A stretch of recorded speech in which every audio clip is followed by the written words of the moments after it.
In the summer of 1878, a crew of ranch hands working the Medina Valley reported something that drained cattle of blood without leaving proper wounds. The attacks started with dead goats found standing upright as if they had frozen mid-step. Then the horses began refusing to leave the stable after dark, and men started finding 3-holed punctures in places teeth could never make. By the time the rancher's son went missing near Castroville Creek, everyone knew better than to ride fence alone. What followed them back from that search would make even hardened vaqueros refuse night watch for the rest of their days. So, before we continue, please make sure to leave a like and let us know where you're watching from. Thanks. I was 19 that summer, working the Garrison Ranch 40 miles west of San Antonio. The heat had baked the ground hard as iron and turned the grass yellow-brown. Dust rose with every step. The cattle stood in what little shade the mesquite trees offered, too tired to graze until evening. We were a crew of 12 men, running 3,000 head across 16,000 acres, and that season pushed us harder than most. Samuel Garrison owned the spread. He was 62, built like a fence post, with hands scarred from decades of rope work. His son Matthew helped run things, 25, and already showing the same hard lines around his eyes. The foreman was a man named Cole, brought up from Mexico in his youth, who knew cattle better than any man I had met. He never raised his voice, but when he spoke, everyone listened. The regular hands were men I came to know well. Tomas and Miguel were brothers from Laredo, both quick with their ropes and quicker with jokes when the mood was light. Dutch Henderson had pale blue eyes and arms like tree trunks from years of wrestling steers. James Pike, thin as a rail, could track a single cow through a dust storm. The Negro hand everyone called Memphis could gentle a horse better than anyone, speaking to them in tones so low you could barely hear. Younger men filled out the crew: myself, Andy Brennan from Arkansas, and 2 boys named Carlos and Esteban who had come north looking for work. We slept in a long adobe bunkhouse with thick walls that held the cool morning air until noon. Our days started before sunrise, saddling horses by lantern light, riding out to check the herds, while stars still showed. The work was hard, but honest, moving cattle to fresh grass, doctoring cuts and scrapes, pulling calves from mud holes, mending endless lines of fence. Nights we spent around the bunkhouse table, playing cards, or listening to Tomas play his guitar, while cicadas drummed in the darkness outside. The first sign of trouble came in late June. Dutch found 3 goats dead near the eastern pasture, standing grouped together like they were still alive. Their eyes were open, no blood on the ground. When he pushed one, it fell over stiff as a board. Cole rode out to examine them. He found 3 small holes in each goat's neck, arranged in a triangle pattern. The wounds were deep but narrow, barely as wide as a pencil. No tearing, no claw marks, no tracks except our own and the goats from the day before. "Seen snake bites before," Cole said that evening. "This ain't that. Seen cat kills, too. This ain't that either."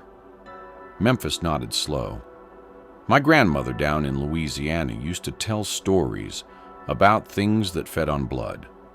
Said they came in dry years when the land was suffering. Dutch spat tobacco juice into the dust. "That's slave superstition." "Maybe," Memphis said. "But those goats are still dead with no explanation that makes sense." Mr. Garrison had us burn the bodies. The smoke was black and smelled wrong, like metal and rot combined. The horses pulled against their reins and tried to back away from the fire. That night, Andy thought he heard something walking on the bunkhouse roof. We all listened, but heard only the wind rattling the tin sheets. 3 days later, Miguel found 2 calves dead the same way. Standing death, we started calling it. Perfect triangular wounds. No blood. This time there were tracks nearby, but they made no sense. Like a large dog walking on 2 legs, the front claws deeper than they should be. The spacing wrong for any animal we knew. Cole sent word to other ranches asking if they had lost stock. The Collins Ranch 10 miles north had found dead goats. The Becker spread reported missing chickens, but no bodies. Garrison rode to Castroville to speak with the sheriff. He came back saying the lawman had laughed at him, suggested we were letting coyotes spook us. But coyotes don't leave neat holes. Coyotes don't drain blood without spilling a drop. Coyotes don't make horses refuse to leave the stable. That started the 2nd week of July. The horses would not go out after sunset, no matter how we coaxed or threatened. Even Memphis, with his gentle ways, could not convince them. They pressed together in the stable, sweating and rolling their eyes whenever someone approached with a saddle after dark. We had to change our routine, bringing the herds closer before sunset, posting night watch on foot. The first night I drew watch, I stood near the main corral, with my Winchester across my arms. The moon was new, leaving only starlight. Every sound made me turn. The cattle lowed uneasily. Somewhere in the darkness, a screech owl called, but it cut off sharp like something had grabbed it mid-cry.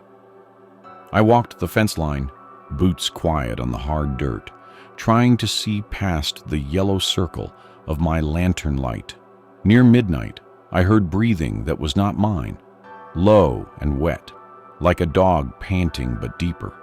It came from beyond the fence toward the brush. I raised the lantern and rifle together. Yellow eyes reflected back, too high for a coyote, too far apart for a cat. They held steady, unblinking. I counted 10 breaths before they slid sideways and disappeared. No footsteps, no rustling brush. Just there, then gone. When Pike relieved me at 2, I told him about the eyes. He nodded like he expected it. "Been feeling something watching us," he said. "Makes the skin crawl." By mid-July, we had lost 12 goats, 6 calves, and 2 pregnant cows. Always the same triangular wounds, always drained. Mr. Garrison was losing money and patience both. He offered a $50 bounty for whatever was killing his stock. That was 2 months' wages. It made us brave and stupid in equal measure. Cole organized hunting parties. 3 men would ride out at dusk, rifles loaded, searching the brush and creek beds. I rode with Dutch and Carlos the first night. We tied our horses at Medina Creek and walked the banks looking for tracks. The water ran low from the drought, exposing long stretches of sand and stone. Dutch carried a bullseye lantern that threw a strong beam. Carlos kept his hand on his pistol, like it might jump from the holster. We found tracks 2 hours in. The same wrong prints from before, but fresh. They followed the creek north toward a grove of old cottonwoods. Dutch wanted to follow. Carlos wanted to go back. I cast the deciding vote to continue, though my mouth had gone dry. The cottonwood grove stood dark against the stars. Something had been denning there. The ground was worn smooth in a rough circle. Bones lay scattered, mostly small animals, picked clean and white. But near the base of the largest tree, we found something that made Dutch curse and Carlos cross himself. A cow skull with 3 neat holes punched through the top, arranged in that same triangle pattern. No tool does that. Dutch said quietly. "No predator either." A branch cracked overhead. We looked up to see movement in the canopy, a shadow sliding between limbs with too much ease for its size. Dutch swung the lantern up. For 1 second, I saw it clear. Gray-green skin pulled tight over a lean frame. Arms too long, ending in hands that were not quite hands. The face was worst, almost human in shape, but wrong in every proportion, with eyes that caught the light like a cat's, and a mouth that opened too wide, showing needle teeth in triple rows. It dropped straight down 20 feet and landed without sound. Carlos fired wild, missing. Dutch tried to bring his rifle around, but it moved faster than anything should, covering 10 yards in a heartbeat. It hit Dutch with one of those long arms and sent him rolling. His lantern smashed on a stone and went out. In the darkness, I heard Carlos praying in Spanish, heard Dutch groaning and trying to stand. I fired at the sound of breathing, levered another round, fired again. The muzzle flash showed glimpses. It crouched like a man, but moved like a spider, circling us. My third shot might have grazed it because it made a sound like steam escaping a kettle. Then nothing. Silence, except for our own ragged breathing. We stayed back to back until dawn, when we could finally see it was gone. Dutch had 3 deep punctures in his shoulder, already swelling purple-black. We got him on a horse and back to the ranch. Garrison sent for a doctor from Castroville. The man cleaned and dressed the wounds, but said he had never seen their like. The punctures went deep, but had barely bled. Dutch developed a fever that night. He raved about eyes in the dark and voices that were not quite words. The fever broke after 3 days, but Dutch never fully recovered. His left arm stayed weak. He jumped at shadows. A month later, he took his pay and left for Houston without saying goodbye. Matthew Garrison started riding with us after that. He was a good shot and leveled-headed, but I saw fear in him too. We all had it by then. The thing had shown itself. It was real and could be hurt, but not easily killed. The attacks on livestock continued. Every few nights, something else turned up, drained. We found prints on the bunkhouse wall once, like it had climbed up to look in the windows while we slept. Tomas started hanging crosses over his bunk. Memphis drew symbols in the dirt that he said his grandmother taught him. Even men who had not prayed since childhood found themselves whispering to God when the sun went down. Mr. Garrison sent to San Antonio for more ammunition and to Austin for information about similar attacks. The ammunition arrived. Information did not. Late July brought the worst heat. The creek dropped to a trickle. Cattle started dying from drought stress, making it harder to tell which deaths were natural and which were not. We dug 3 wells, but only one produced water. The men grew short-tempered. Arguments broke out over nothing. Cards games ended in shoving matches. Cole had to separate Miguel and Andy when they nearly came to knives over whose turn it was to ride drag. On July 30th, everything changed. Matthew Garrison and Esteban rode out to check the northeast section where we had moved the yearlings. They were due back by sunset. When full dark came with no sign, Cole sent search parties. I rode with Pike and Memphis, following the trail by lantern light. We found their horses 2 miles from the yearling pen, tied to a mesquite tree, nervous but unharmed. Boot tracks led toward the creek bed. Only one set came back. We found Esteban sitting against a boulder, alive but changed. His eyes stared at nothing. His hands shook constant. 3 puncture wounds marked his neck, but shallow, not fully penetrated. When we tried to move him, he started screaming about the voice in the ground, about how it knew his mother's name, about Matthew going to see what was calling him. We searched until dawn. No sign of Matthew Garrison except his hat floating in a pool, where the creek bent. The water was dark and still. When Pike poked it with a stick, we saw it was not water but blood, thick and half congealed in the heat. Too much blood for one man, too much blood for 3 men. But no body, no tracks leading away. Mr. Garrison aged 10 years that day. His boy was gone. The thing that hunted his land had taken his son. He sent word to Fort Sam Houston, asking for soldiers. They replied that they did not chase fairy tales.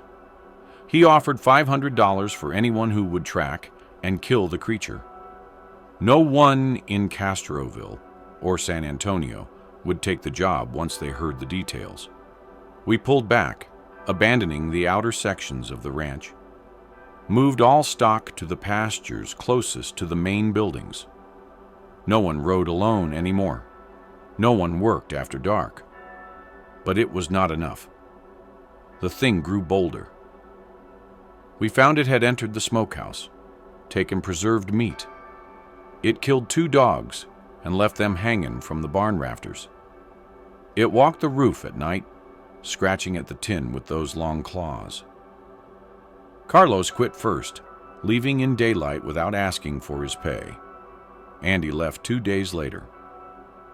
The Garrison Ranch that had run smooth for 15 years was falling apart. The remaining hands barely spoke. We did only essential work. The cattle were half wild from neglect. Fences went unmended. August 10th was when I saw it clearest. I was dumping water from the well into the trough near sunset. The horses were locked in the stable already, stamping and snorting. I turned with the empty bucket, and it stood there, 30 feet away, watching me. In the evening light, I could see details that still come to me in dreams. Its skin was not gray-green everywhere. The chest and throat were paler, almost translucent, showing dark veins underneath. The arms hung past its knees, double-jointed in ways that let them bend wrong. The hands had 4 fingers and a thumb, but too long, with too many knuckles. Its legs were built for jumping, thick through the thigh, backward bent at the knee like a grasshopper. But the face was what made me freeze. It was trying to look human. The features shifted and moved like it was remembering how faces were supposed to be arranged. The eyes would slide closer together, then apart. The mouth would stretch into something almost like a smile before snapping back to that too wide slash. It tilted its head and spoke. Not words exactly, but sounds that were almost words, like someone talking underwater or through mud. I heard my own name in there, stretched and wrong. I heard other things too, pieces of conversations from the bunkhouse, fragments of songs Tomas played, the prayer Memphis whispered at night. It had been listening to us, learning us.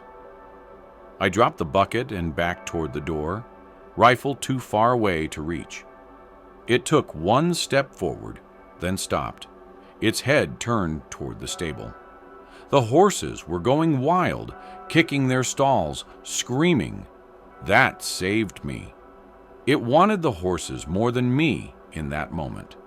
It moved toward the stable in that horrible, spider-quick way. I ran for the bunkhouse and slammed the door. That night we barricaded everything, pushed the heavy table against the bunkhouse door, nailed boards over the windows. Garrison, Cole, Pike, Memphis, Tomas, Miguel, and me. 7 men, left from 12. We sat with guns loaded, listening to it move around outside. It tried the door, rattling the handle with slow patience. It tapped on the walls in different places like it was testing for weakness. Then it started calling. First, in Matthew's voice, asking his father to let him in, saying he was hurt and needed help. Garrison put his head in his hands and did not move. Then, in Dutch's voice, saying he had come back, that he had forgotten something. Then, in voices we did not know, speaking languages we did not recognize.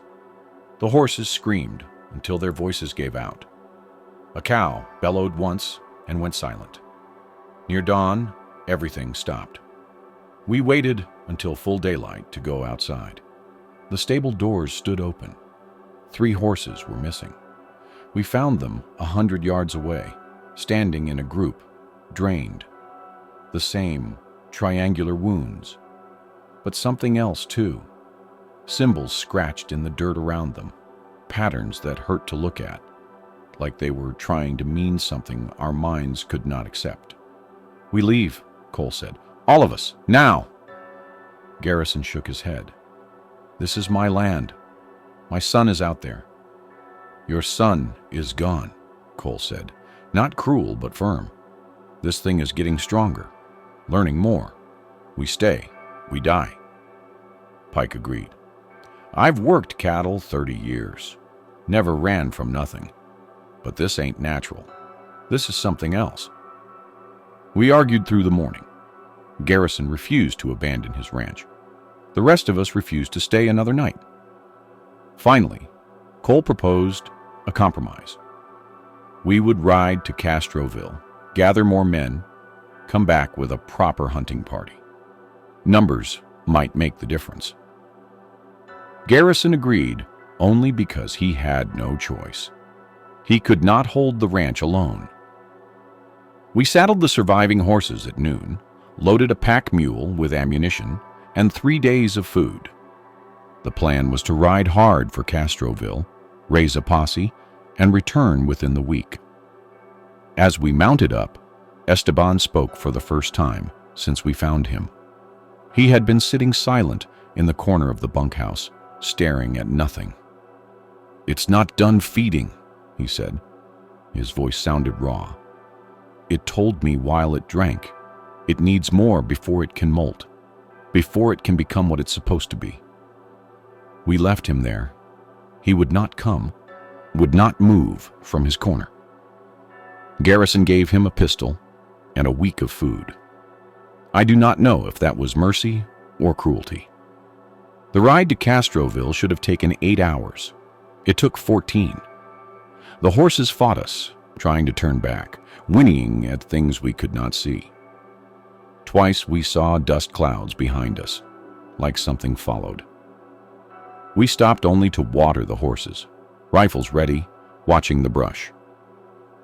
As the sun dropped low, still 5 miles from town, Pike's horse stepped in a hole and went down hard. The leg snapped clean. Pike jumped clear, but the horse screamed and thrashed. While Cole put it down, I saw movement on the ridge beside us. That long silhouette against the sky, watching. It could have taken us then.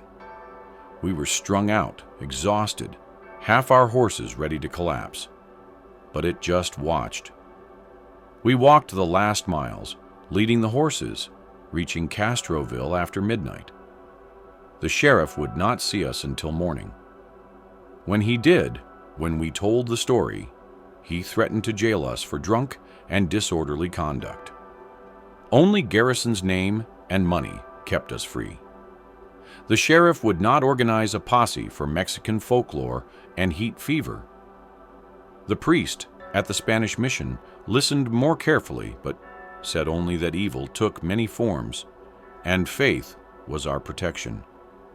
We bought supplies and ammunition with Garrison's money, found 3 men willing to ride back with us for the promise of pay, 2 buffalo soldiers on leave, and a bounty hunter named Wallace who claimed he had killed stranger things than what we described. I doubted that, but we needed the numbers. The ride back took 2 days. We went careful, scouts ahead and behind, camping in open ground where nothing could approach unseen. The Buffalo soldiers, Johnson and Smith, knew their business.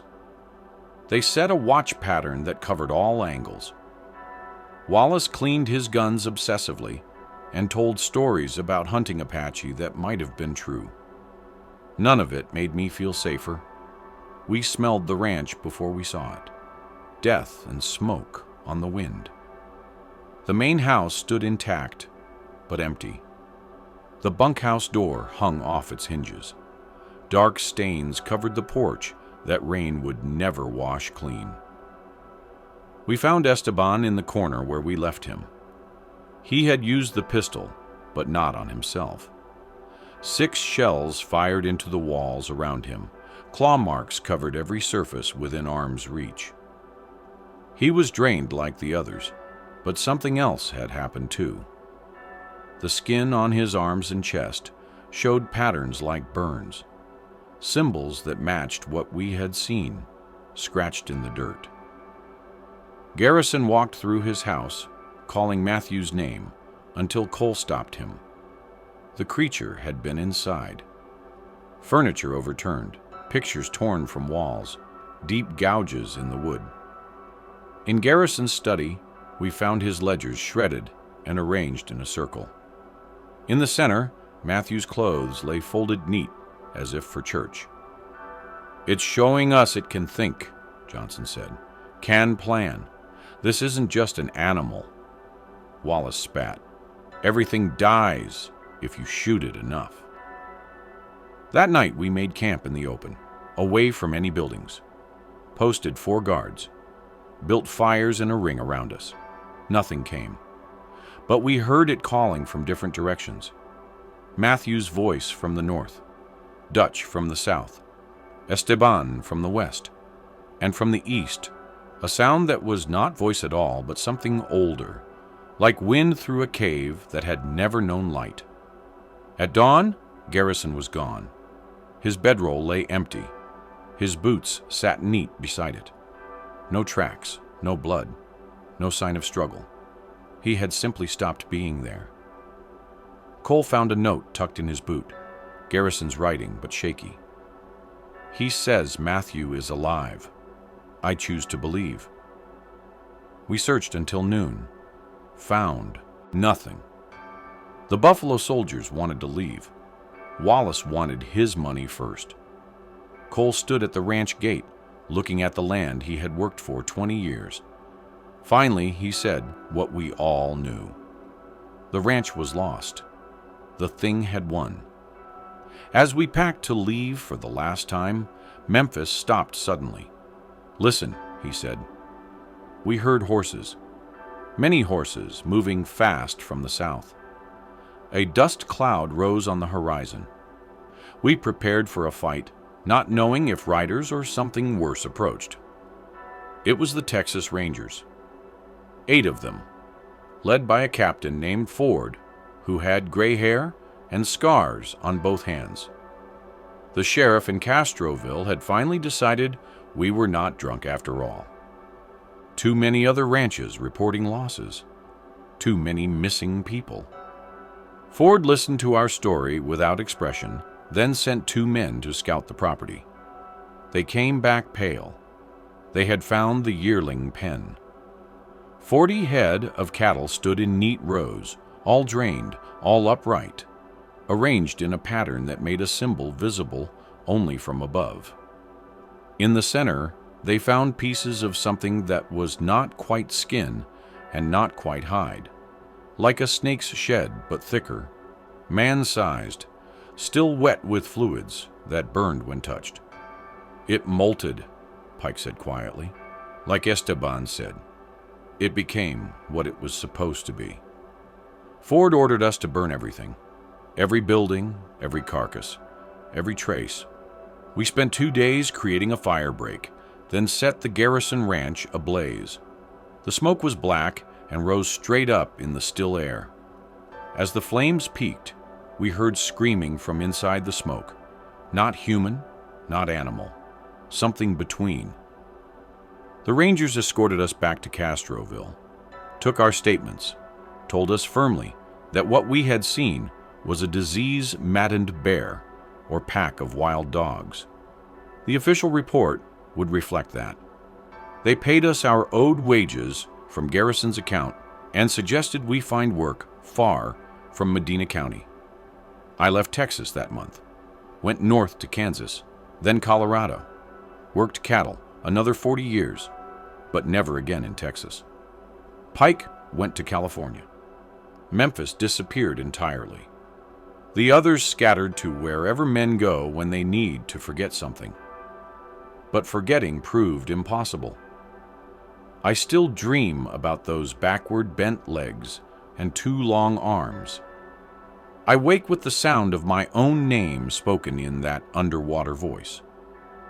When I read in newspapers about mysterious livestock deaths, about ranchers finding their herds drained of blood, I know it did not die in that fire. It finished becoming. Cole wrote me once 10 years later. He had gone back to the Garrison land, curious. The ground was still black from the fire. Nothing grew there. But near the creek, he found tracks, fresh ones, that same wrong gait, that same deep claw, and scratched in the sand beside them, a message or maybe a warning. I remember your names. I am an old man now. My hands shake from age, not fear. I have told this story to my children, and they smiled like I was telling tall tales. But I know what I saw in the summer of 1878. I know what stalked us through the drought and heat. I know what took Matthew Garrison and his father and Esteban. It is still out there. When ranch hands disappear in Texas and Mexico, when cattle turn up drained with triangular wounds, when horses refuse to leave their stables after dark, I know it is still feeding, still learning, still becoming something worse. The Rangers were wrong about one thing. It was never a disease-maddened bear.